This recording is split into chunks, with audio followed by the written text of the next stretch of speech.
Nandito tayo ngayon sa Battle Depot. So, doon sa likod meron ako mga bote. Tingnan natin kung magkano yung benta ng ating bote today. Mga sarado muna natin to. Mga ilang buwan din yung kumbaga yung mga bote. Samahan niyo ako, guys. Kasi dito, ito lang yung kumbaga ito lang yung binibili dito yung na mga walang bote, dyaryo, bakal, wala. Ito lang, mga bote lang yung mga iniinom. So guys, baba ko man na to and then pasok tayo dyan sa Rupert Battle Depot. Ito, tingnan nyo. Ayan. Alright.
Ayan, natapos na yung pagsusort. Bigyan tayo ng resibo.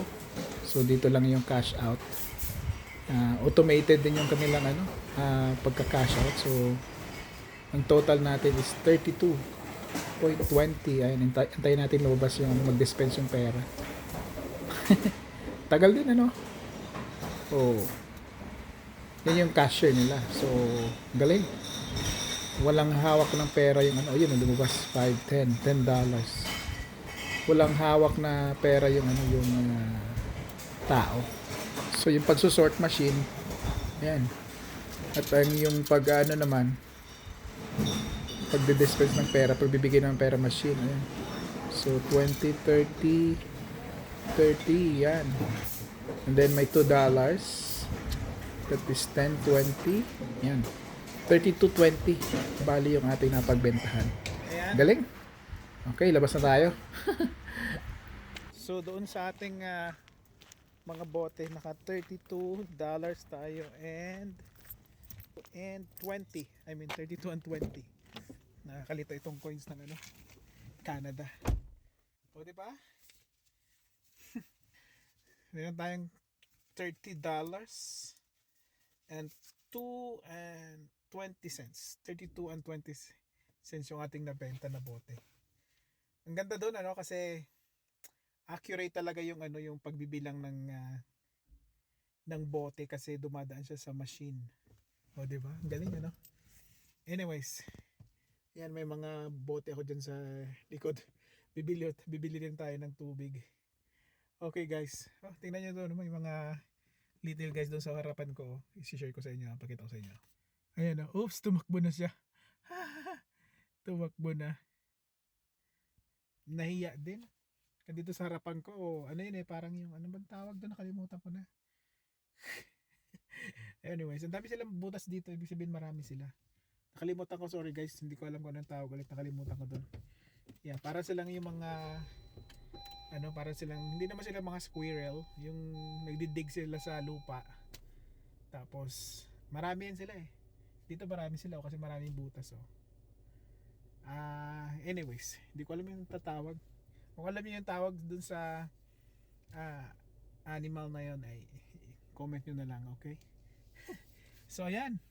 So gusto ko yung dito yung Battle Depot ito sa may Rupert Road. It's 7 minutes drive mula sa bahay.